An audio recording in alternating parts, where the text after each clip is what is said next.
Good evening, everybody. Thank you. Please apologise. I do apologise. I was only told stepping in only a couple of minutes ago. It's all right, leave it. Thank you to everyone for attending this meeting of Overview and Scrutiny on Thursday, the 26th of March 2026.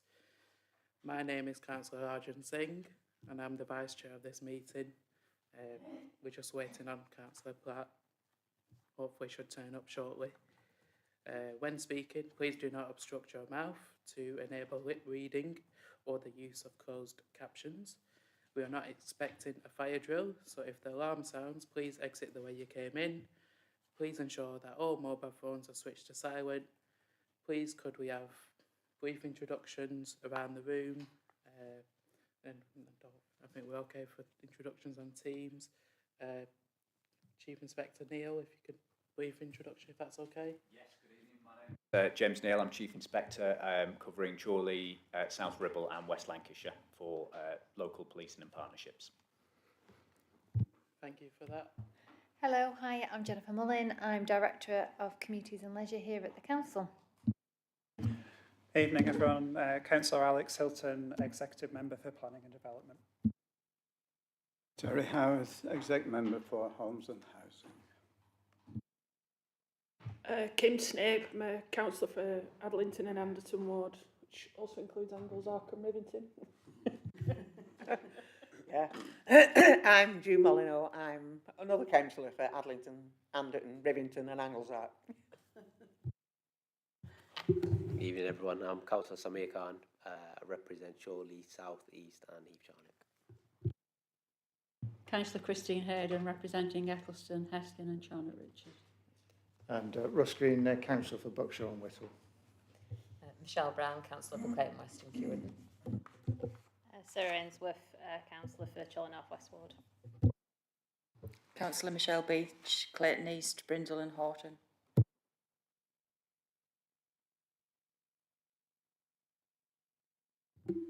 Thank you. And just for clarification, we've got Councillor Pauline McGovern on Teams. Thank you. Apologies, Claire, any? Thank you, Chair. Yeah, I've received apologies from Councillor Amarway, Councillor Williamson and Councillor Wilkie, and also Councillor France and Councillor Murray. Thank you.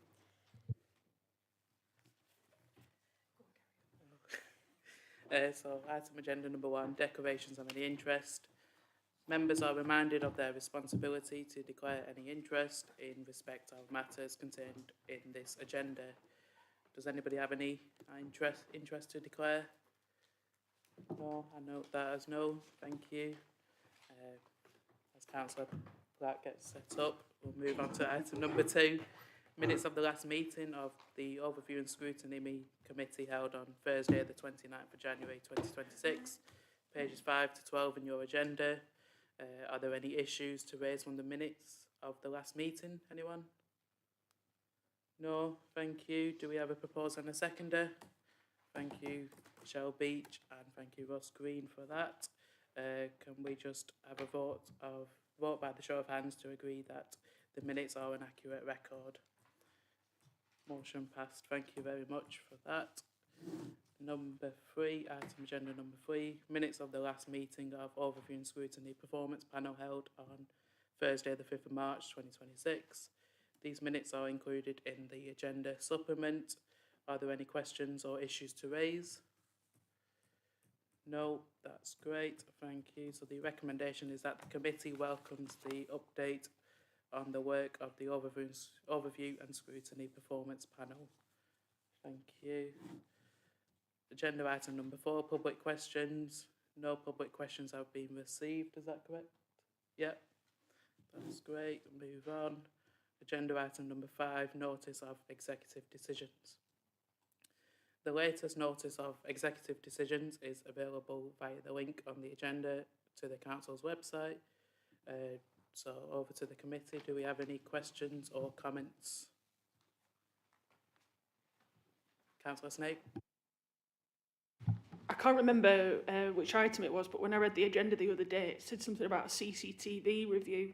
I just wondered if that'll involve members at any point, or if it's a plan to reduce, increase, or just review what provisions are out there, because I know some of it's dated, isn't it? I think we could do with I'd like an update on it if possible. Thanks.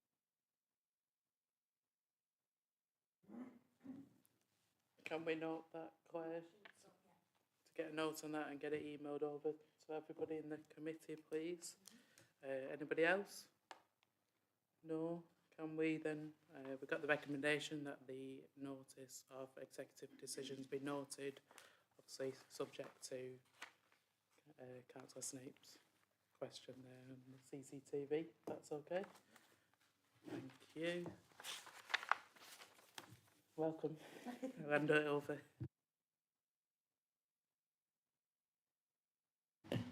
I'm really, really sorry for being late. No excuse. Okay, so item 6, Chorley and South Ribble Community Partnership update. Jennifer Mullins here.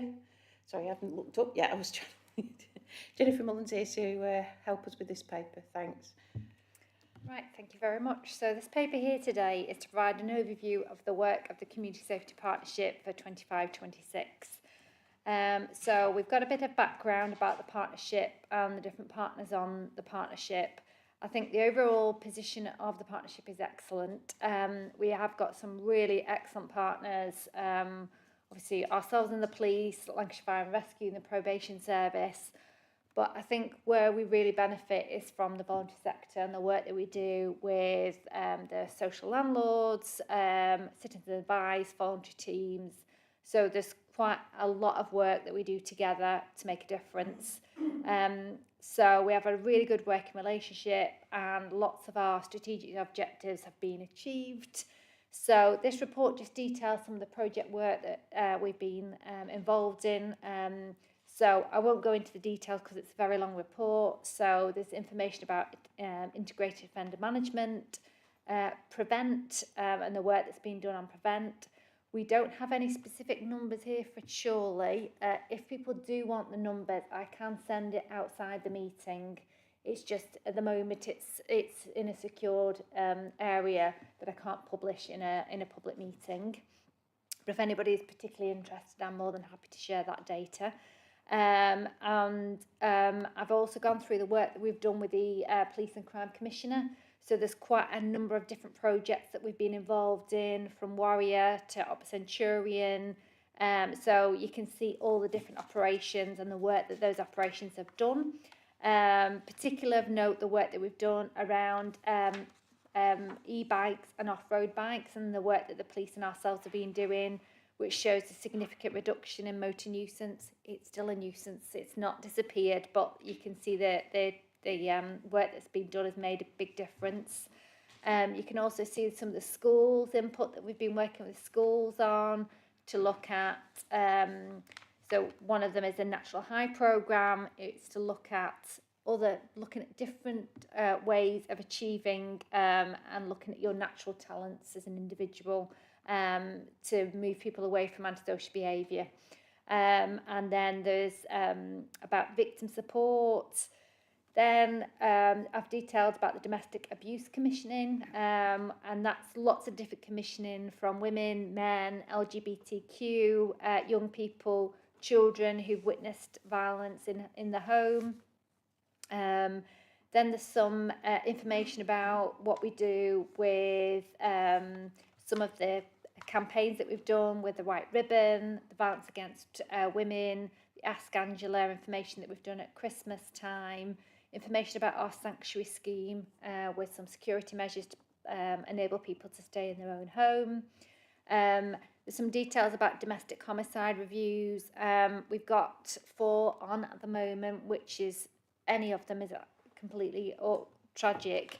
But I think sometimes people assume that the relationships might be an intimate relationship. It may not be an intimate relationship. It could be parents, it could be grandparents, it could be people that they live with and other family members. And it also, we do include suicide in that as well, if it's in relation to domestic violence. We talk about the different meetings that we attend, whether it's MARAC, Pivot, the Violence Reduction Network, and then we also detailed all the analysis from the last year of from the police tasking unit to look at all the crime. So the overall crime in Chorley has come down. This has been reduced by 4%, which is in comparison with the Lancashire-wide average, which is 3%. So it takes you through all the different crime types. Antisocial behaviour has seen an increase, and we are doing a lot of work to try and bring that down, which is detailed in our youth prevention work, which is calling Guardians, and Operation Reboot that you can read there, and the Safe Her Days and ASB Action Week and the test purchases. Again, all the different crime data on burglary, hate crime, domestic abuse, knife crime, which has seen a significant reduction, as well as burglary. So we're both happy to answer any questions.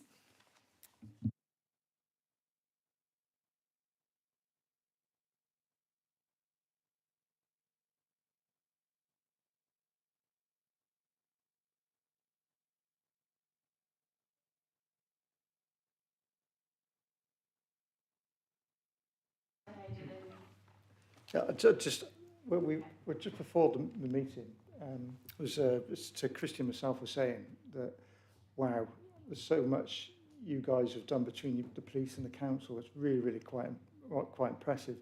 In some ways, getting a report like that is quite a lot to take in.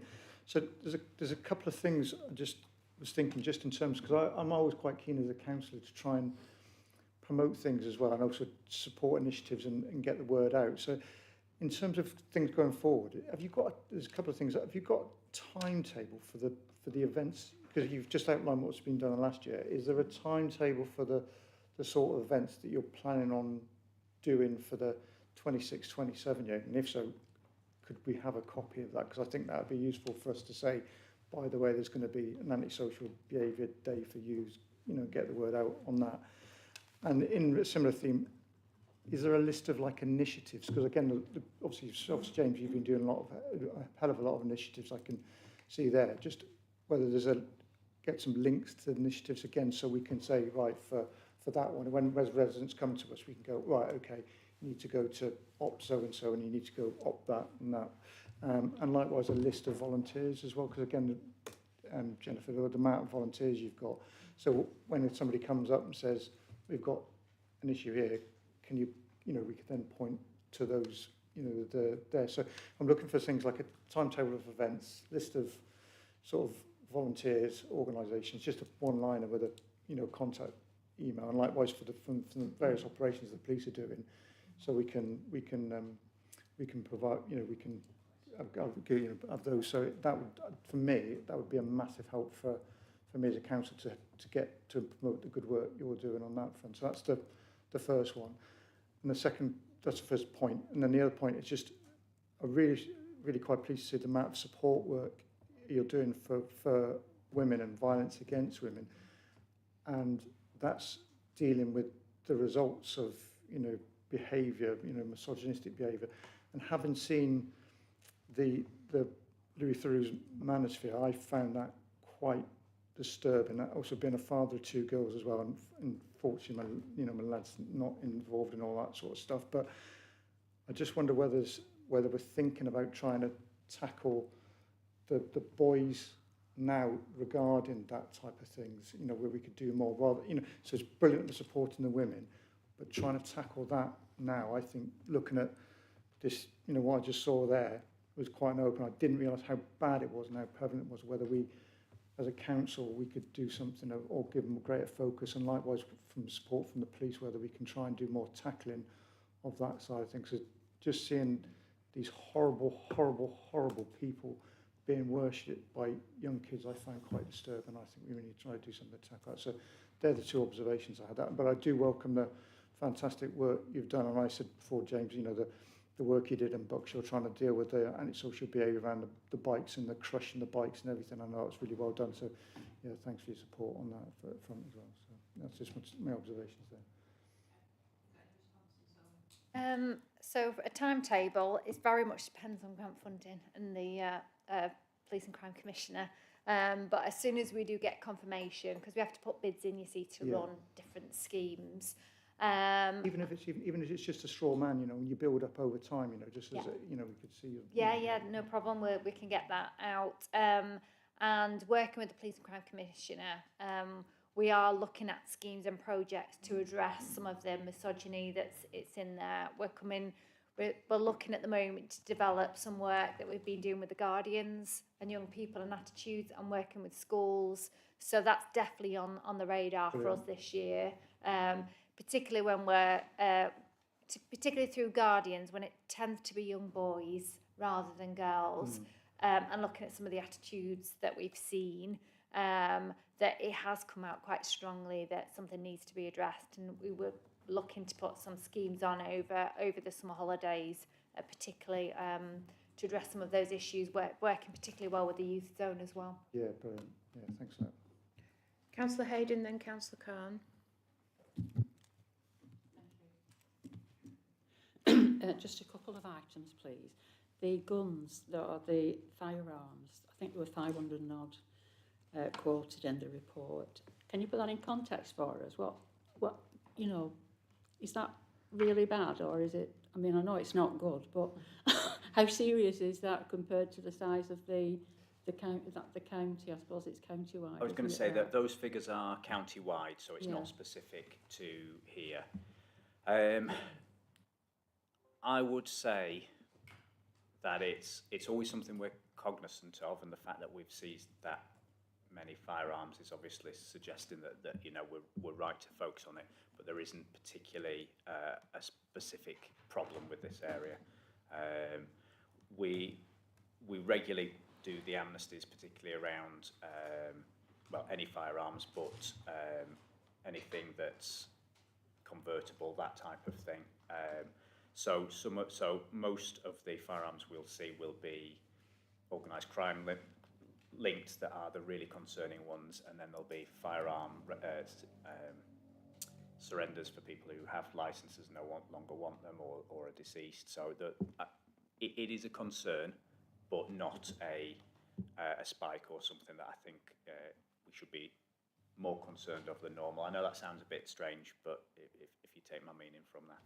Okay, and also I noticed in the report about the vaping and the illegal cigarettes, you did some checks during the antisocial week, and I think it said that you were going to follow up with some further initiatives or whatever, and I just wondered if you could give us any you know, information on that without you know, breaking any confidences. And also about money laundering as well. I know it included vapes and illegal tobacco and cigarettes, but and about money laundering.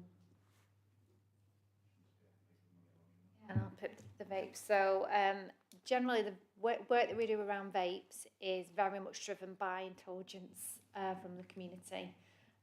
So we tend to get quite a bit of intelligence from local shopkeepers themselves, seeing things that doesn't sit right with them, and also people who are attending the shops reporting it. So we tend to compile a list with the police of the vape shops that we've had concerns about, and then we will do the covert operations with the young people. So that's what we're continuing to do if we are getting local intelligence. So we work with Trading Standards. Trading Standards would do that undercover work with test purchaser. Then that can then you know, seize their product and then potentially close the shop, which has happened on several occasions in the town centre itself.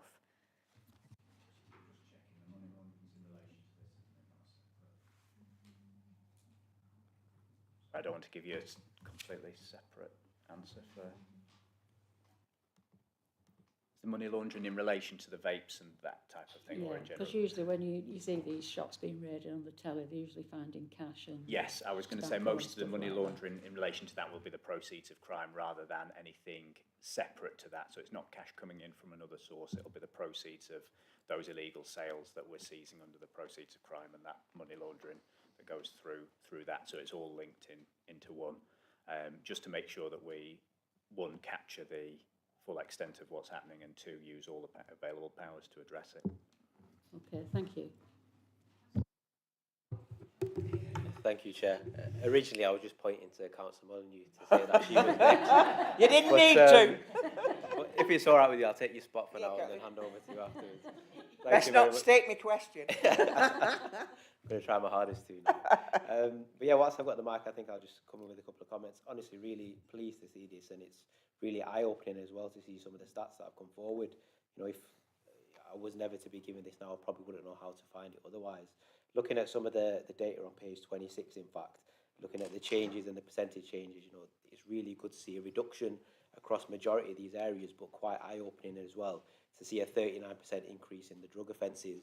So just a kind of question, if you need to come back at a later date, by all means. So when we see a big increase in certain areas, do these tend to form part of initiatives for the following year to see how we can reduce these? Because looking at some of these figures are quite alarming, like a 39% increase and a 26% increase. Yes, so it's probably two parts. Absolutely, if there's through the year, our analysts look at trends, patterns, and identify them, and they become then the focus for the next period. Some aspects, things like drug offences, usually follow on actually from increases in activity. So most of those, well, all of them probably will have come from some kind of proactive police action, so either warrants, stop searches, that type of thing. So actually the more either information we get from the community that leads to warrants, or the more proactive we are in areas, stop searching people and finding drugs, that then leads to an increase. So the numbers of recorded crimes are increased, but actually probably there's hopefully less drugs than there were before we were doing it, or that probably it's just exposing something that was already there. So with drugs, I always generally think if they've gone up, it's probably a positive as opposed to suggesting a problem. For some of the others that have increased, robbery is always a concern. We have seen some increase. Some of it's partially due to how we record. If somebody's assaulted whilst, so for example, if somebody's shoplifting and they push the security guard on the way out, that would then be a business robbery. So we've seen a big increase in reporting because we didn't used to report it that way. We would have reported it as a theft and then an assault. And it's now, so there's a slight counting difference in those. But again, they get looked at to understand, is that what's happening, or is there an issue? And absolutely, we'll put the right resources in to address those increases as we come across them. Fantastic, thank you. Well, I can say you're half pinching yeah, question. but great minds and all that. You know, adjoining areas. Dealing with the drug situation first. I'm finding, talking to people within the village, that's their biggest concern. And yet it didn't appear in any of the statistics. And there's people reporting drug dealing and various things. And that seems to be all. You know, so that's the people's worry. And just moving on to the next report in the NEETs, read about in the NEETs. One of the reasons that there's some of the children, the young people, are worried about is drugs, drug dealing, drug taking, but yet it didn't appear in this report. You know, we seem to be tackling everything else, but not. As in a specific and that area. worries people. I mean, right. I think I think there's definitely some feedback for us because we've got a task force that's, well, they are a resource we direct at specific issues, but predominantly drugs in the areas, and they are quite active. But one of the things that they probably don't do is tell anybody about it, and it's been something we've been trying to develop. How are people reporting it, just out of interest? Is it? I don't know, but they tell me, Yeah. and they say, and they've reported it to the police. and nothing has, nobody's got back to them, nothing seems to have happened, nothing's changed, Right. and then they get frustrated. No, understandably, and then people don't tell us, and then we don't. Yeah, so I'm really cognizant that that's an issue. We predominantly, well, not predominantly, but one of the areas that we push is through Lancashire Talking. And if you sign up to that and then report what those issues are, we will send people, or should be sending people, back a direct email saying this is what we've done about your issue. It is an area that we're trying to improve on because, like I say, I think people think when they're dealing with drug dealers, we can't tell anybody about it. But actually, like you say, it really concerns people and people want to know. So I'll take that away. But I would hope that actually probably more's been done than we know about. But if people aren't seeing that difference and we're not telling them, then I'll look into that a bit closer because that'll be disappointing if that's... Yeah, and the other part of the question was, I mean, Jennifer said crime figures are falling. I read the report, they're going up in Adlington and Andon. But when I read the report, I can't find out where. Because you look at the figures and they're coming down there. So it says it's going up in Adlington and Andon, but it doesn't say in what area or what area. It might be the drug dealing bit, I don't know. We can ask the analyst to do a deep dive of Adlington and Anderton. If you would like that, we can get the data to you so you can see. Yeah. I mean, I know we suffer in Adlington and Anderton for cross-border crime because we're so near to Greater Manchester. But, you know, I mean, it says there's an increase. It would have been nice to know in this area and this in particular. Okay. I think just on the back of that, if you're doing a deep dive and you're already sorting all the crimes, can you sort it for all of us, for all our wards? Is that possible? I know I'm just like, not just trebling your work, but times it by 17 or something, but... Yeah, it's just, I didn't want to overwhelm the report. There was just, there's so much data. Yeah. So what I wanted to try and do was get the data for each of the crimes and then the areas of higher crime so you can see which ones we're concerned about. But we can, well, I can ask the analyst. Yeah, I think it's just nice to know if one of us has got a drug problem, the other one's got a robbery problem, and the other one's got a something else problem. That'd be great. Cheers. Councillor Beach? I just want to thank the police first and foremost. I've got a fantastic cop team. They hold regular packed meetings and keep it going. Please don't stop them. I am concerned, given the amount of emails I get, and my phone today is rang off its hinges about ASB. I'm surprised that it's not higher in this. There is a lot of distrust in the Brook, and that's the majority of where my casework is, around the police and them failing to do anything. And I'll give you an example, the bus shelters that are constantly getting smashed up. Is there anything that you could do or help me with to try and negate a lot of the distrust in the police? The cops know the majority of the kids on the Brook, but these kids are savvy. They're turning up fully clothed, balaclavas, and on these e-bikes and e-scooters. Now, I have worked with the COP team and we have had a community impact project which has seen a reduction in e-bikes and e-scooters, but there's still a lot of work to be done. And I just wonder, is there anything that we could do to then try and build that trust up with the community to get them to start reporting? Because they'll all ring me up and say, this has happened, this has happened, this has happened. And I encourage them all, give me the names and addresses, I'll pass them on, it won't come back to you. Or go on 101 and report it. But a significant part of my ward, there are people that are digitally excluded, so that they haven't got the means to go and do it anonymously, and they're so distrustful of ringing up because your phone number will come up on the screen and all the rest of it.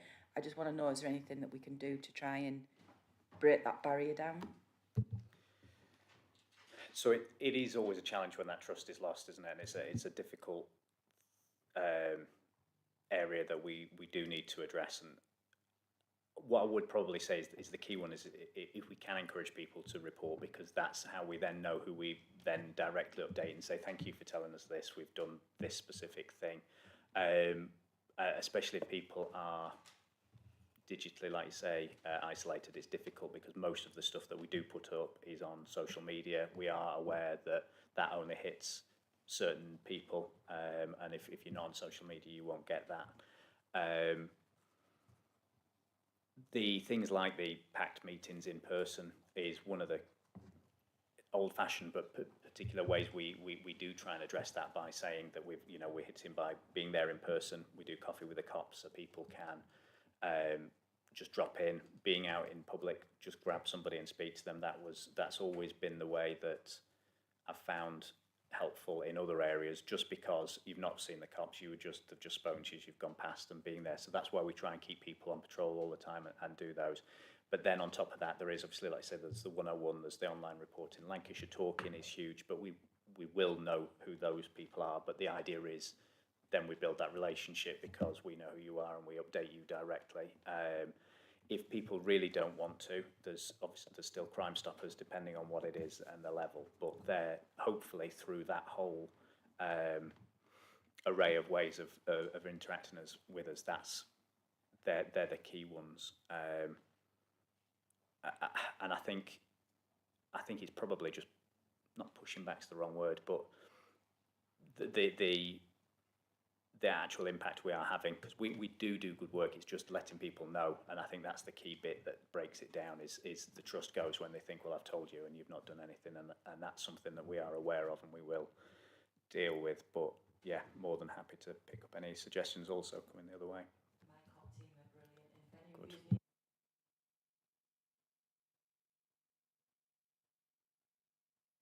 Good. I know in certain areas they have had packed meetings and that, and it's the best way to talk to the public, not online. It's actually face to face. But are there any plans to extend it into the areas that don't have packed meetings? It might be worth it in Adlington because that's where we've had an increase in crime, but we haven't.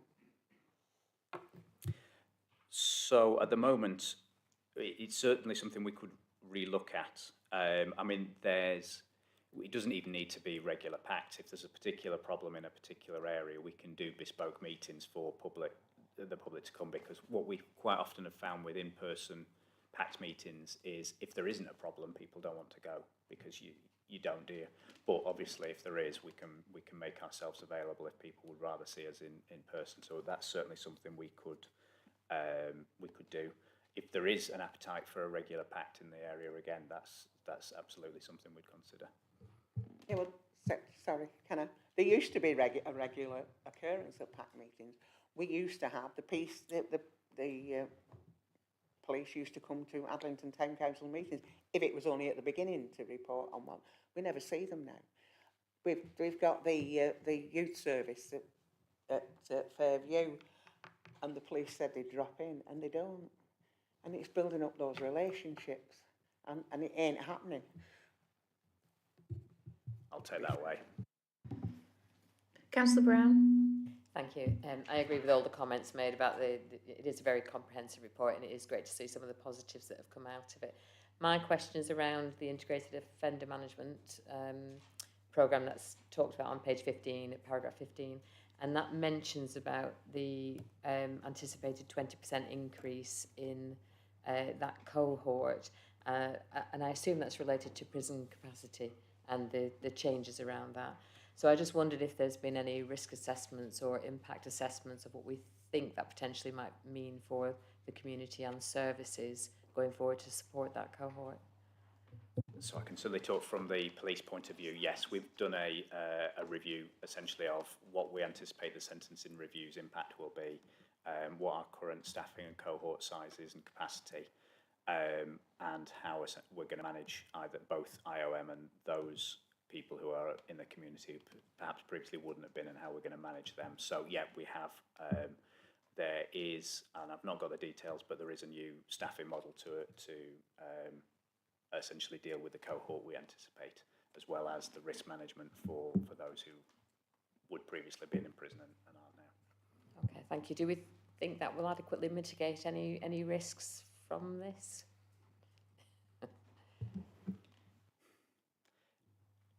We intend it to. It's always difficult.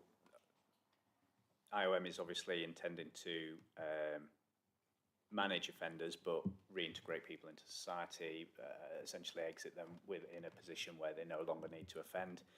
And prison has a has an impact even temporarily. I probably couldn't promise you that everybody who previously would be in prison won't offend whilst they're out, but we will do our every effort to prevent it and to either support them to not and to protect members of the public from that. So that's a... Thank you. Councillor Ainsworth. Yeah, thanks, Chair. Agenda page 14, paragraph 7. There's 5 authorities made up on the CSP. How come the youth offending team's not included in that? Because youth offending, getting the intervention early is best to stop youth from reoffending. The youth offending team are involved in different projects. They're on the partnership, but they're generally part of like guardians. They're statutory partners, but they are involved in all the different projects that we work with young people on. But yeah, they are part of it.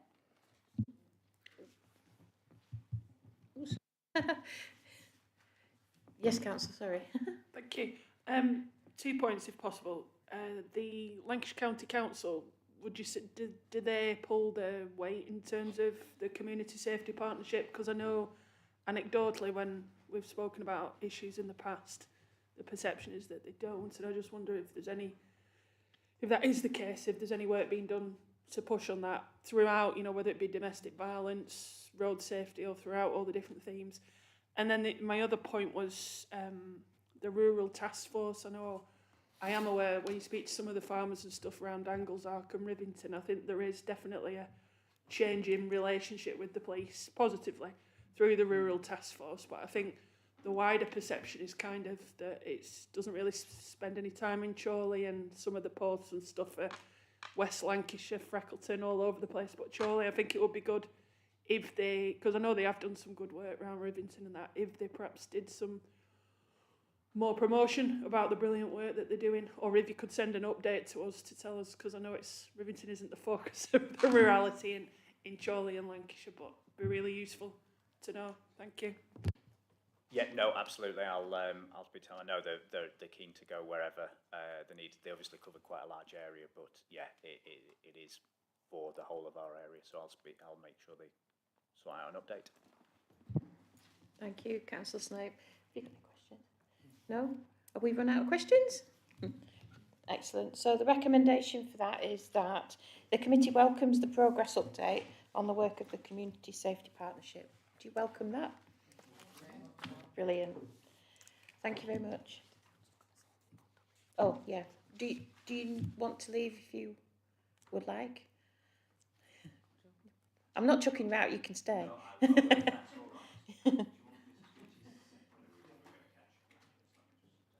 Thanks. So the next item is item 7, which is progress on NEAT's action plan, pages 47 to 78. Councillor Bev Murray's not here, is he? Is she? Who's taking this one?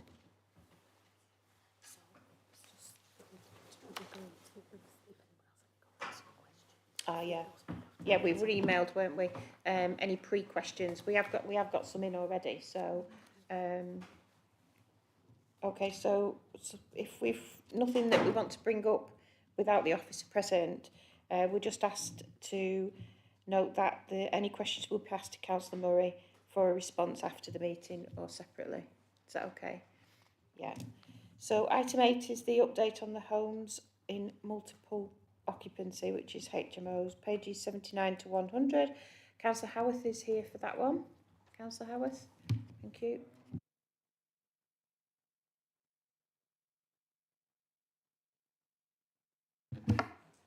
Yeah, thank you. I've been invited because of the HMO action plan and also the Article 4 introduction. So that falls within my portfolio. Therefore, I'm quite happy to discuss that.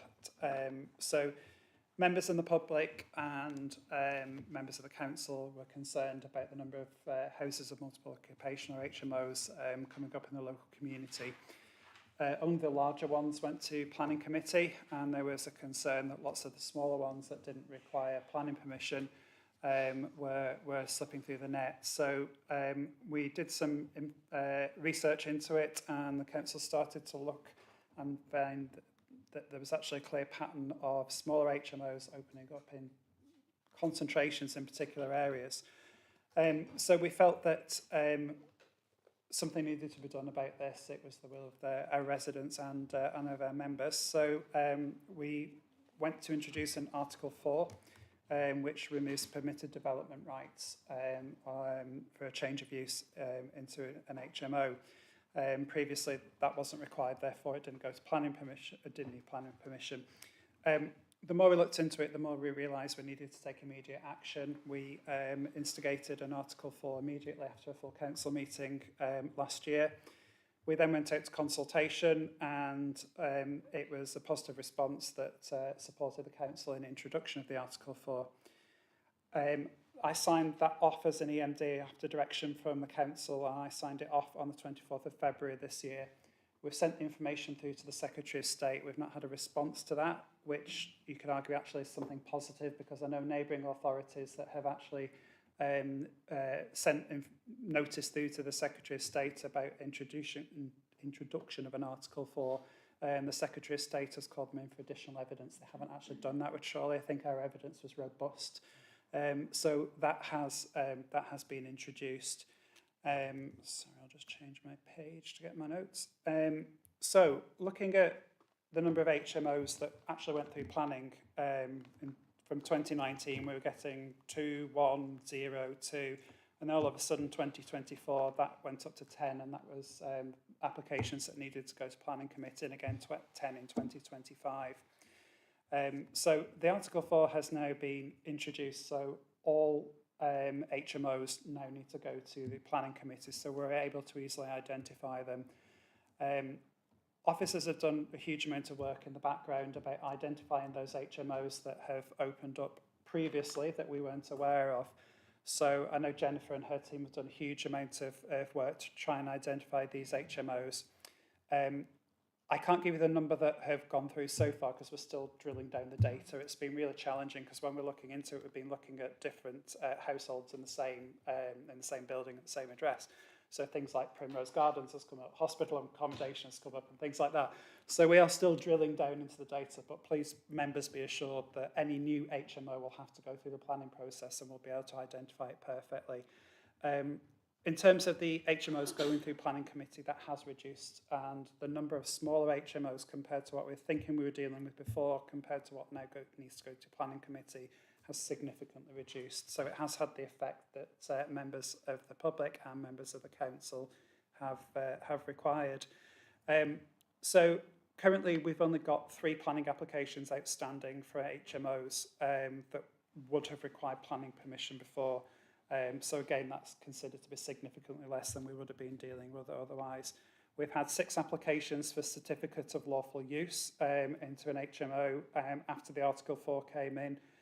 3 of these have been refused, 2 have been approved, and 1 is still under consideration. We have had some enforcement complaints, and there's one ongoing at the moment, which I don't want to go into the specifics of it because it's under current investigation. So I think it's safe to say that the Article 4 has brought back control of this into the council. Not all HMOs are bad.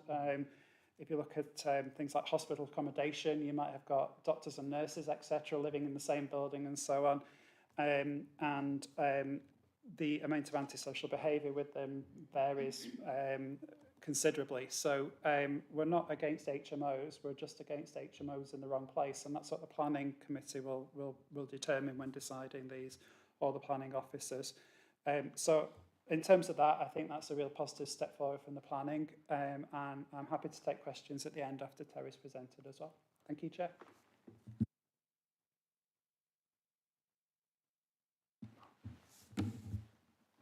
Thanks, Alex.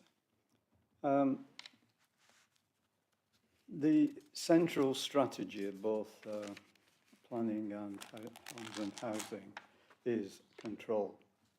And that is what the action plan is all about. Article 4 is a planning control. Licensing is a housing control. Now, the reason for this is that significant issues prior to the action plan being developed last May, June, were the actual maintenance, the quality of the properties. Community cohesion, one or two waves, not significantly in this area compared with other areas, but there have been comments flying around, and sometimes quite sordid comments. The need to build stronger partnerships with landlords and other interested parties within the community. Now, when licensing, there are already licensable HMOs with licenses in the community. It's a numbers situation. Those HMOs with above 5 occupants need a license. The non-licensable ones are those below 5. Now, the action plan is moving from a reactive to a more proactive stance. How is it doing that? Using an intelligence strategy through a coordinated, multifaceted, multidiscipline approach, different specialisms actually being brought in. Mapping is taking place by obtaining information from, and these are a number of the areas, building control, housing benefits, planning, environmental health officers. Appointment has been made of a head of housing inspections, and engagement with the private sector through the Landlords Private Rented Forum. The Council in November 25 approved a proposal to take on additional licensing. Now, that would actually mean permission granted from the Secretary of State to actually go below that 5 limit. Work is underway. This is very much a work in progress. A consultation is necessary that is due to take place, following which the consultation, the results will go to the Secretary of State for approval. All the aforementioned activity is within the broader context of our community. Chorley Borough, population 117,000. 52,000 housing units. 13% are privately rented, and this is usually the area of concern where the HMOs have actually sprung up. A lot of our legal measures can't be retrospective. If people take in 1 or 2 people into their home, is that technically an HMO? In law, HMOs, 2004 Housing Act, start at 3. So, what we're having to do, or Jennifer and her team are doing, is to become proactive, get out into the community, use intelligence from the areas and others that I've mentioned, and where there is a problem, or even not necessarily an obvious problem, they can actually move in. Environmental protection, the environmental officers don't necessarily need to go into HMOs. They can go into other properties. So problems can actually be, what shall we say, ended before they actually begin. It's a big area. It's an area, unfortunately, that would have been very useful if everything had been sort of orderly, well maintained, well disciplined, well managed by the householders, because there are quite a lot, a very significant number of single people, couples requiring inexpensive housing. So it's got to be a balanced approach. We want to control, but we also want people who need homes to get them, and that is the balance. Thank you. Thank you. Councillor Beach? It's a very good report, and I welcome it being brought here. Just a couple of questions, if I will. On page 97 of the report, under the timetable, the first outcome is a list of unlicensed HMOs will be identified and inspected to ensure that they meet minimum legal housing standards. How far off are we from that being complete, and will it be disseminated to ward councillors? And the second point, you mentioned about the consultation, and once that's complete, it'll be going down to the Secretary of State. Again, I ask the question, is that going to be shared with colleagues around this table? Thank you. Jennifer, do you want to? Yep, we will be sharing all that data. Yes, so we have got a list of HMOs.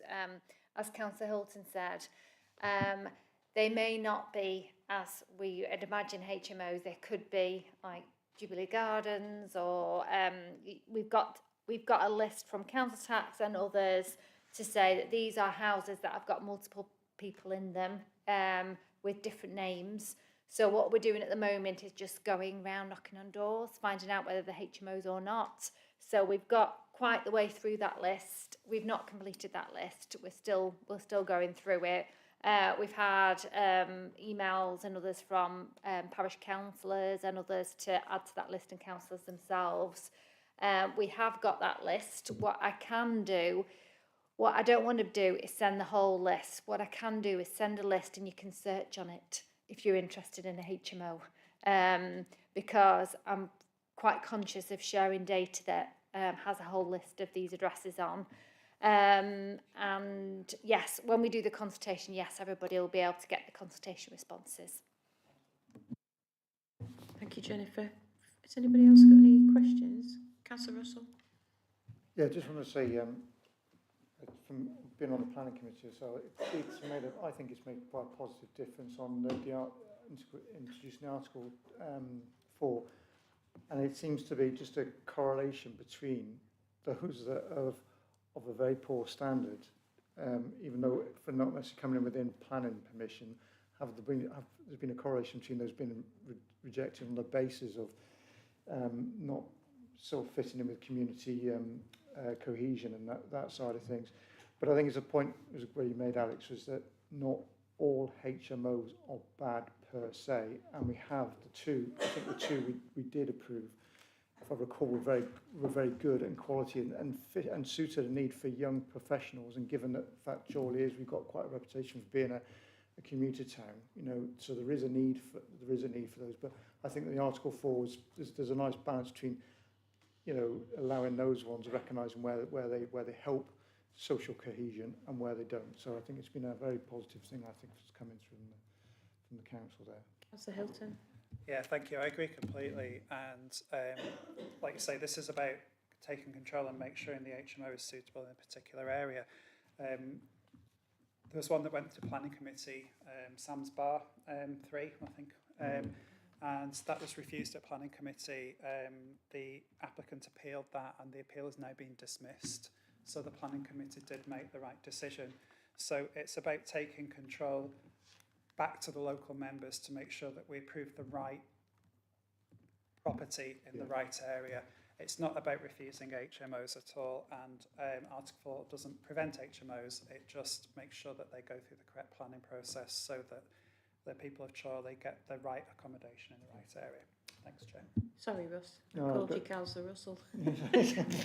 I've been called worse. That was a nice one then, sorry. Did you have a follow-up question? No, that was it. That was great. Yeah. Has anybody else got any questions? No? Yes? It's not really a question, it was just a comment, obviously building off Councillor Green and Councillor Hilton's statements. So we've all seen these applications coming into planning committee, and it's great to see that the planning inspectorate obviously agreed with Chorley Council there and the planning committee there. We just need to obviously remember and make sure we take into account our residents' opinions. We're here, we've been elected obviously to voice their concerns, and just need to make sure that they are listened to at the end of the day. They are who we're here for. Thank you. No, I think you're right. I mean, it was brought to many councillors as an issue, and the council's dealt with that and come up with a great plan and a strategy to do that. So on that, if there's no more questions, we've considered the report and we've had some comments and feedback. So we'll just note that report. Thank you. Yep. Lovely. Number 9, item 9 is update from representatives on. Councillor Hilton wants to go. Oh, yes, of course you can go. Of course you can go. You can all go off while I'm introducing this. Update from the representative on the LCC Health and Adult Care Overview and Scrutiny Committee, Councillor France. We've had an apology from Councillor France. She can't from. She's submitted paper response. Does anybody have any questions, or if there is some questions that everybody might be interested in the responses for, if we could do it via email, and then at least Councillor France can share that knowledge widely. Yeah. Okay, so the recommendation is that the committee welcomes the update on the work via a report of the Lancashire County Council Health and Adult Social Care Overview and Scrutiny Committee, which is an extraordinarily long title. So thanks very much for that.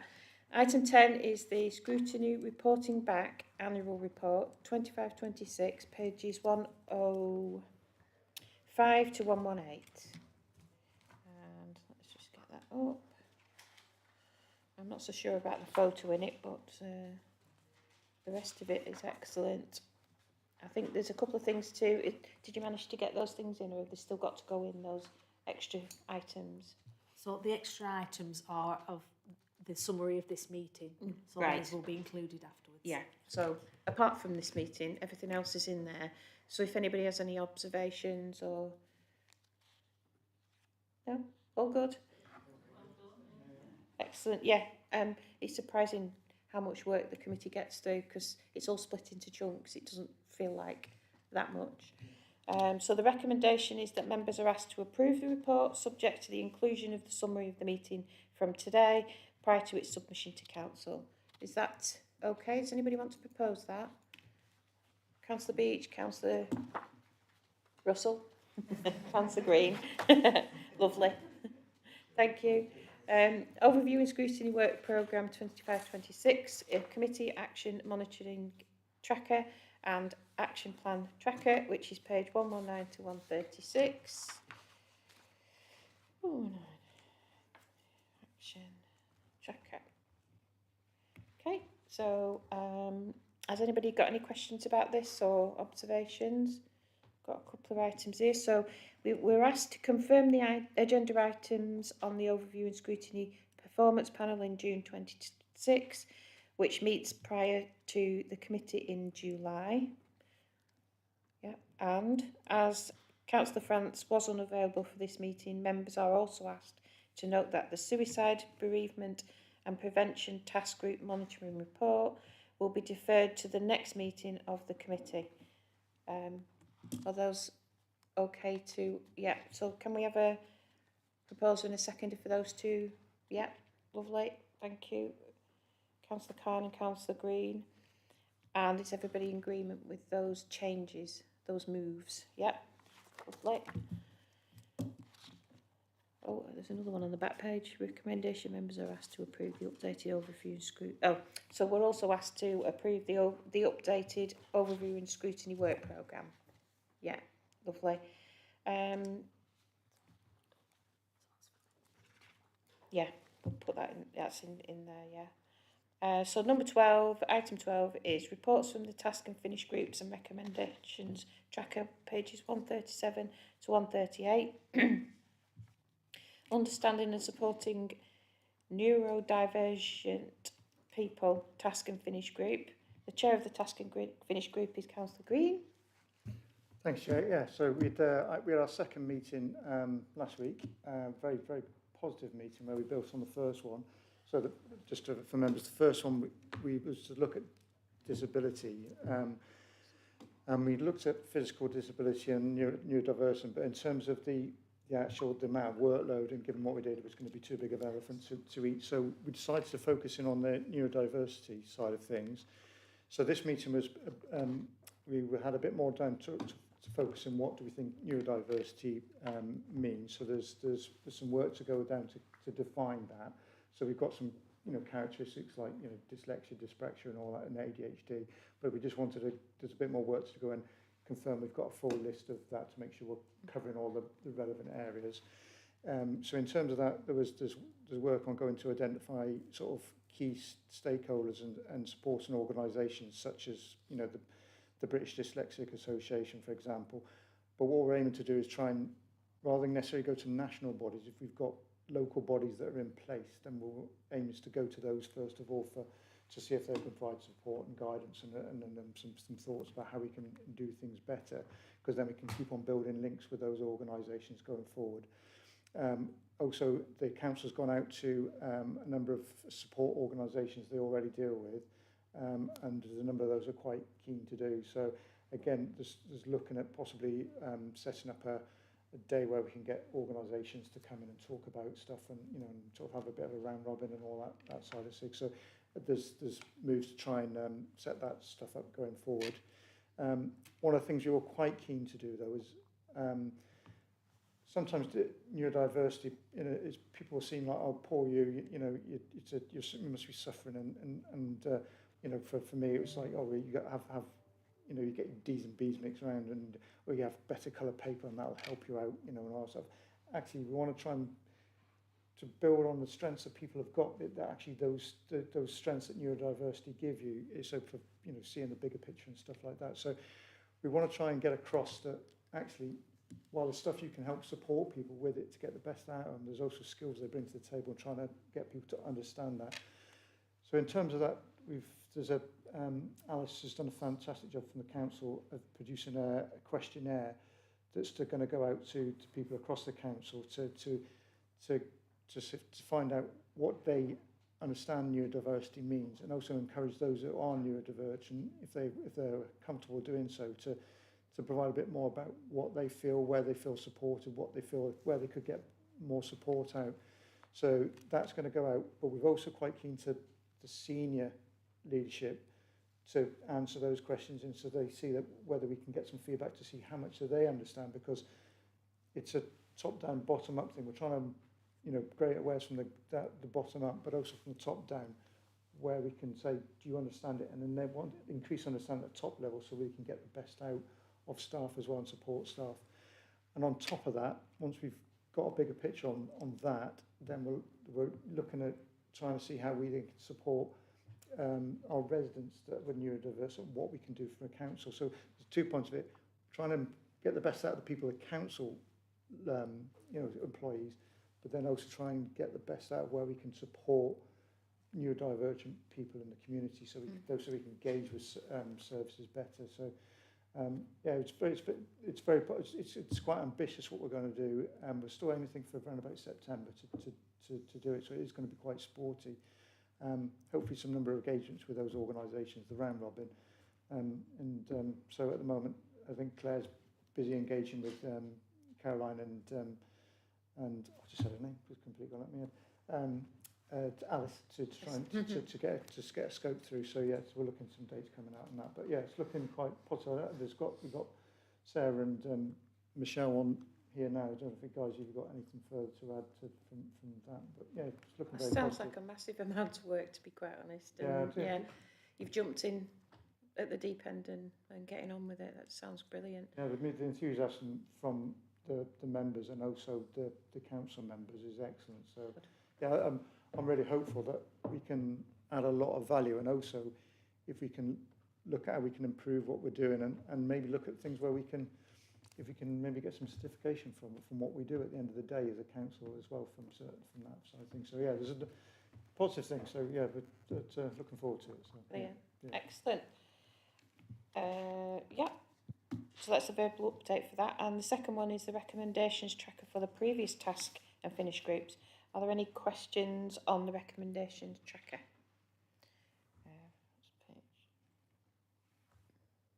No? Okay, so the recommendation here is that members are asked to welcome these updates. Welcome. Any urgent business is item 13. Sorry, are you back on 12? No, it's just on 13, Oh, just right. a quick one. You were jumping in early then, weren't you? Hang on. Item 13. Any urgent business previously agreed with the chair? It's just obviously it's Deborah Platt's, Councillor Deborah Platt's last Oh, year yeah. as chair, so I just wanted to say on behalf of the committee, thank you for all you've done this year. Thank you for the support. Thank you. And I managed to be late as well. It's terrible, isn't it? That's my dog's fault. Yeah, oh, no. I took the dog out, but he's even slower and slower and slower because he's 14 and a half, and now he's like... I was just going to pick him up, but no. Right, okay, thank you very much, and thanks for the thanks for that. So thank you for thank you for all attending, and I declare this meeting closed. Thank you.